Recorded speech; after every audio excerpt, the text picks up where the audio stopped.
Welcome to ప్రజాక్షేత్రం.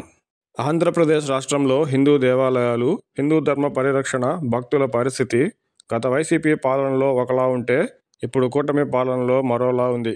దేవాలయాలను, భక్తిభావాన్ని కాపాడుకోగలిగినప్పుడే హిందూ ధర్మ పరిరక్షణ సాధ్యమవుతుంది. ప్రముఖ దేవాలయాల్లోనే వరుస ఘటనలతో భక్తితో దైవ దర్శనానికి వచ్చిన భక్తుల ప్రాణాలు పోతుంటే ధర్మ పరిరక్షణకు వెన్నుపోటు పొడిచినట్టే కదా. భక్తులకు వసతులు, సదుపాయాలు ఎలా ఉన్నా భక్తులు దేవుడిని దర్శించుకోవడానికి పడుతున్న అవస్థలో మాత్రం పెద్దగా తేడా రాలేదు. చివరకు లక్షల సంఖ్యలో భక్తులు పాల్గొనే ప్రత్యేక సందర్భాల్లో సైతం ప్రాణాలతో తిరిగి వస్తామనే నమ్మకం కూడా లేకుండా పోయే దుస్థితిని వరుసగా జరుగుతున్న ప్రమాదాలు తెలియజేస్తున్నాయి.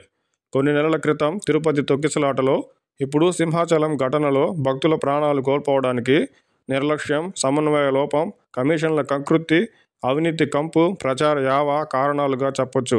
ఎక్స్గ్రేషియాలు ప్రకటించడం, విచారణ పేరుతో తప్పించుకునే ప్రయత్నమే తప్ప దేవాలయ ప్రాంగణాల్లోనే భక్తుల ప్రాణాలు కోల్పోయేలా వరుస ఘటనలు జరుగుతున్నా జాగ్రత్తలు తీసుకోని పాపమే భక్తుల ప్రాణాలను బలి తీసుకుంటుంది. తిరుపతి తొక్కిసలాటపై విచారణ చేయిస్తామంటూ అప్పట్లో హడావిడి తప్ప ఇప్పటి వరకు ఆ విచారణ ఏమైందో ఎవరికీ తెలీదు.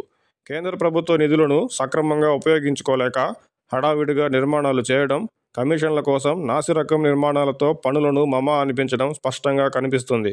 సింహాచల చందనోత్సవ కార్యక్రమానికి 10 రోజుల ముందు మాత్రమే ఇప్పుడు కూలిన గోడ నిర్మాణం పూర్తి చేశారంటే నిధులు ఏదోలా ఖర్చు చేయడం, ఏర్పాట్లు చేశామని ప్రచారానికే తప్ప పునాదులు లేని గోడ ఎన్ని రోజులు నిలబడుతుందో కూడా తెలియని స్థితిలో సంబంధిత అధికారులు, ఇంజనీర్లు ఉన్నారంటే ఆ పాపం ఎవరిది? కనీస పర్యవేక్షణ కూడా చేయని ఆయా శాఖల మంత్రులు పాపం చేసినట్టే కదా. విజన్ పేరుతో ప్రచారం చేసుకునే కూటమి ప్రభుత్వం లక్షల సంఖ్యలో భక్తులు హాజరయ్యే ఇటువంటి కార్యక్రమాలకు సైతం చివరి వరకు పనులు చేస్తూ ఉండడం ఏంటో వారికే తెలియాలి. భక్తుల ప్రాణాలను దైవ సన్నిధిలోనే బలికొంటున్న పాపం ముమ్మాటికి అధికారులు, ఇంజనీర్లు, ప్రభుత్వానిదే.